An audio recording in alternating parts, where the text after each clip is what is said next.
noches, señoras y señores, bienvenidos a Tiempos Modernos. Para África seguramente haya habido una cosa peor que la colonización, la descolonización. Desde los años 60, cuando el proceso descolonizador se generalizó, el continente se abismó en un alucinante descenso a los infiernos. No fueron pocos los casos en los que la esperanza dio paso al horror, agostando los sueños de felicidad que prometía la independencia. La descolonización sacó a la luz lo peor de un continente que había sido dejado de la mano por los colonizadores y empujado a una situación desesperada por americanos y soviéticos, los nuevos amos del mundo. Liberados del yugo colonial, los países africanos se prometían un futuro brillante. Hasta entonces pudieron echar la culpa de su miseria a los europeos, aunque la verdad es que esta era anterior a la llegada de los blancos y persistió a su marcha. Pocos se libraron de ella, si es que alguno lo hizo. Pero la miseria es solo una de las características de los países africanos desde hace unos 70 años. Hay otras más atroces. Una buena cantidad de los nuevos estados africanos cayeron en manos de líderes sin el menor escrúpulo, que veían en sus países la ocasión de hacerse con el poder y con mucha riqueza, siempre a costa de sus compatriotas, a los que han expoliado sin contemplaciones.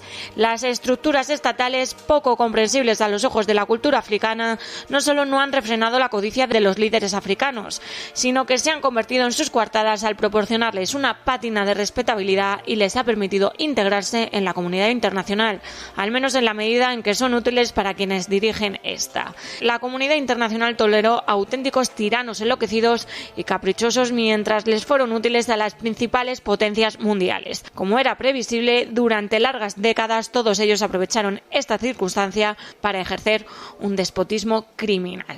Así Nkrumah, primer líder de un Estado independiente africano y que contó con las bendiciones internacionales, pronto se hizo llamar el Redentor y se postuló como el hombre del destino en su patria, a la que ahora se llama Ghana. Aseguraba ser una especie de medium de los africanos. Nkrumah había estudiado en la Universidad de Pensilvania, lo que no podía decir Kaunda, quien proclamó abolidos la codicia, la ignorancia, la ambición, la pereza y las enfermedades en Zambia. Para conseguir dicho fin, tuvo que aliarse con la Unión Soviética y eliminar a sus adversarios políticos. Retuvo el poder en sus manos desde 1964 hasta 1991, convirtiendo a Zambia en uno de los países más pobres del mundo.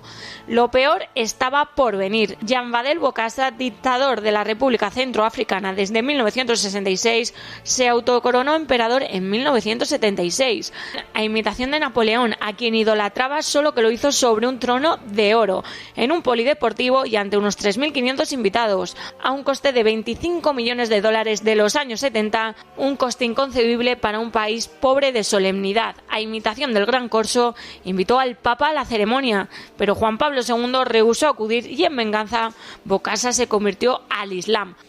No solo liquidó a todos sus adversarios, sino que estranguló a algunos de ellos con sus propias manos. Tras concebir unos 50 hijos de 19 mujeres distintas, su última ocurrencia fue obligar a los niños a llevar sus retratos sobre los uniformes escolares. Cuando los franceses le derrocaron mediante un golpe de Estado en septiembre de 1979, se encontraron reservas de carne humana en el frigorífico que el emperador centroafricano solía consumir. No muy lejos de Bokassa quedó Idi Amin, el líder ugandés entre 1931 y 1979, que transitó desde el apoyo israelí al soviético y al de Gaddafi. Cuando expulsó a los dos últimos diplomáticos ingleses de Uganda, se hizo nombrar conquistador del Imperio Británico, lo que ya era ascender, dado que había sido sargento del ejército británico. En su locura hizo elaborar planes de guerra contra Israel y declaró públicamente que Hitler hizo bien eliminando 6 millones de judíos. Varios ministros de Idi Amin huyeron al extranjero, Uganda, mientras él se proclamaba señor de todas las bestias de la tierra y los peces del mar, y se autootorgó un doctorado en la universidad. Se calcula que las víctimas de su gobierno pudieran haber ascendido a una cantidad entre los 200.000 y el 500.000.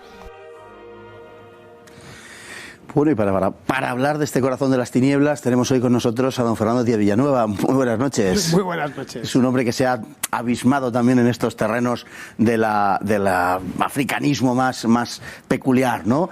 Un africanismo que comienza poco antes de la propia independencia, que prometía ser una especie de camino hacia el Edén, y que, bueno, en realidad nadie se ocupó de formar unas élites, ni los de dentro ni los de fuera. Apenas había mimbres con los que sostener aquellos estados. Unidos, y cuando se produce la independencia de los años 60, aquello entra en barrena y es un desastre completo y absoluto. Bueno, élites había formadas, pero estaban mal formadas. Bueno. Es decir, se habían formado en universidades occidentales, con preferencia en concreto en el África francesa, casi todas en la Sorbona, con las ideas equivocadas, y además la independencia llegó en un momento clave en la historia de Occidente, que es la Guerra Fría y la política de bloques. Y la Unión Soviética vio la posibilidad de cooptar todo el continente africano. Las fronteras eran total y absolutamente artificiales, lo siguen siendo hoy, es decir, sigue habiendo problemas tribales en África, y estas, entre comillas, élites, que por élites estamos hablando de oficiales del ejército británico, como el caso de Idi Amin, o a veces profesores simples, maestros de escuela, como fue Kaunda, médicos administrativos, Nyerere, etcétera, que no era gente de altísimo nivel, pues lo que se encuentran es de pronto con países en muchos casos gigantescos, caso del Congo, que aquello es un continente en sí mismo, con unas riquezas naturales inmensas, que por supuesto no saben explotar, que se entregan en manos de Moscú y que dentro instauran dictaduras criminales, pero criminales que a nosotros se nos pone la piel de gallina solo de leer sus atrocidades. El caso de Idi Amin son bien conocidas, pero las de Bokassa no son menos, se comía a la gente, vamos, los mataba y los congelaba en su palacio y luego al parecer se los iba comiendo. Ministros o primeros ministros y presidentes que mataban a ministros a disparos en el mismo despacho presidencial. Las historias de lo que Paul Johnson dio en llamar los reyes de Calibán son fascinantes. Son dignas de ser leídas y de ser contadas. De hecho, es una pena que no se haya apenas escrito ni se haya llevado al cine más que en contadas ocasiones. Caso del último rey de Escocia, sí, con Forrest Whitaker, una gran película de Idi Amin, pero que es una historia muy desconocida, quizá porque se quiere proteger eso, la idea, la ilusión de que aquello iba a emancipar a los africanos, y lo que hizo fue esclavizarles todavía más. Es decir, los congoleños vivían peor con Mobutu o con Lumumba de lo que habían vivido con los belgas. Que ya era complicado. Los ecuatoguineanos fueron, bueno, infinitamente más pobres, sí, con Macías que con los españoles, y así podemos seguir. Era el segundo país en renta en África Negra, Guinea Ecuatorial. En el año 68. Así fue. Después de Sudáfrica. Empujados por las necesidades norteamericanas y soviéticas. Los americanos, Mobutu lo puso allí Estados Unidos, ¿no? Y, en fin, jugó con la lucha por la hegemonía en África, en definitiva, entre Francia y Estados Unidos, y la Unión Soviética, pues, con su parte, ¿no? Pero hubo mucho de la reedición del mito del buen salvaje, ¿no? Es decir, había una esperanza de que, en fin, cuando África se librase de la tutela europea, pues, bueno, aquel tenido por buen salvaje, aquella ingenuidad, digamos, que no estaba corrompida por la civilización, iba a sacar adelante aquel continente en forma de Edén, ¿no? Exacto. Era el sueño rusoniano por antonomasia. Era la tabula rasa. África es una tabla rasa y podemos escribir sobre ella. Bueno, se demostró que no estaba rasa en absoluto, es decir, que ya existía allí seres humanos que además la colonización en algunos casos había hecho daño, pero en otros casos había hecho bien. Había conseguido, por ejemplo, llevar al interior de África la civilización en sentido estricto, la alfabetización, las obras públicas, etcétera. Y que, es decir, no se hizo una buena lectura de la colonización, se hizo una lectura demasiado parcial, como ha sido todo negativo. Sí fue una parte negativa, obviamente, como en todos los procesos históricos, pero también tuvo su parte positiva, y se quiso hacer borrón y cuenta nueva y pensar que se podía escribir sobre cero. Es decir, podían empezar los ingenieros de almas a escribir sobre ello. Y se encontraron además con unos tipos especialmente proclives a ello. El caso de Nkrumah, por ejemplo, en Ghana, este tipo era un iluminado. Lo que hemos visto en el vídeo, que se hizo llamar el Osagiefo, el Redentor. Decía que los africanos tenían que compartir su opinión necesariamente porque es que él era el emblema de África.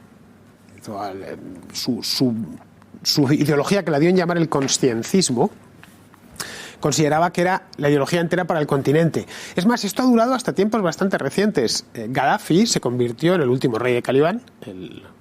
Gaddafi fue asesinado en el desierto de mala manera en el año 2011, y Gaddafi también se encarnó en la africanidad. Acuérdate que se vestía de no se sabe bien qué cosa en las cumbres africanas. Es decir, esto dura hasta el momento presente.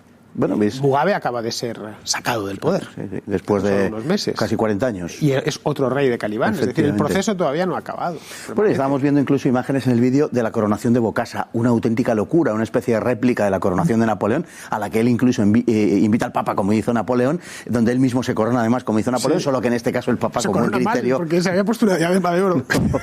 Se va a poner la corona, se ve bien en el vídeo, se va a poner la corona y se da cuenta que tiene la diadema y se la tiene que andar quitando, porque claro, nadie se atrevía a hacer nada. Jean-Bedel Bokassa fue un soldado del ejército francés que había combatido en la Segunda Guerra Mundial en Europa, un suboficial, un teniente, que los franceses cuando descolonizan el centro de África deciden pues que necesitan a alguien para poner ahí y colocan a unos cuantos antiguos suboficiales del ejército para tenerlo controlado. Y uno de ellos era Jean Bedel, que se hace con el poder en el año, como mediante un golpe de Estado, eso siempre, en el año 66. Y a partir de ahí se le empieza a ir la cabeza y decide en el 76, 10 años más tarde, él era un fanático de Napoleón, él había vivido en Francia, había combatido en Europa contra los nazis, y decide coronarse como Napoleón. Él se cree Napoleón, el Napoleón africano. Y se monta una coronación extravagante, a más no poder, en Bangui, en un polideportivo. Bueno, hemos visto las imágenes con el príncipe heredero andando por ahí vestido de soldadito, bueno, de general, con una gorra de plato, y se pone a sí mismo la corona sobre un trono de oro macizo. De hecho, la coronación de Bokassa costó el 10% del PIB de la República. 25 millones de dólares del año 76. Una auténtica locura. Y en Europa decían, bueno, es que ¿por qué lo toleramos? Porque ahí es lo que comentabas tú. En el fondo se había convertido en un tablero de pura influencia global. Es por qué toleramos a nuestros, y entre comillas, hijos de puta. El caso de Bokassa, sí, que había sido puesto por los franceses y tolerado por los franceses. Bueno, porque es que al menos este es nuestro. Si no, va a ser de los soviéticos, como había sucedido en otras partes. Entonces daba igual. En el fondo los africanos importaban un pimiento. Ojo, sigue sucediendo algo similar, sí, no de una manera tan marcada, porque ya no existe la Unión Soviética, pero algo muy parecido. Lo mismo, muy parecido. Tenemos apenas un minuto para referirnos quizá a la estrella de todo este elenco, que sería Idi Amin Dada, el verdadero, bueno, sabe uno cómo describirlo, ¿no?, de Uganda. Bueno, es que este tipo era un trastornado. Lo mismo es tener un suboficial del ejército británico que se hace con el poder mediante un golpe de Estado y que no escatima todo tipo de violencia con tal de mantenerse en él y de hacer las salvajadas más insospechadas. Hay esta película de la que te hablaba, esta de Forrest Whitaker, que interpreta, que se mete en el papel de... El último rey de Escocia. El último rey de Escocia. A cualquier persona que quiera conocer un poco, acercarse a la figura, se la recomiendo ver, porque es realmente buena y te da una idea de lo enloquecido que podía llegar a ser este tipo. Hombre loco, no tiene otra palabra. Sí, pero que él lo mismo se había decidido que él era África, que había conquistado el Imperio Británico, que era el señor de todo el continente, etcétera. Es decir, quizá Bokassa y Idi Amin son los más representativos, pero no son los únicos, ¿eh? En todo el continente se dieron tipos como estos. El rey, señor de las bestias y de la tierra y de los peces del mar. Uganda no tiene costa. Solo tiene el lago Victoria, pero no tiene mar, efectivamente. En fin, estas cosas. Muchísimas gracias, don Fernando. Ha sido un verdadero placer. Muy buenas noches y a ustedes también por estar ahí. Hasta mañana, si Dios quiere.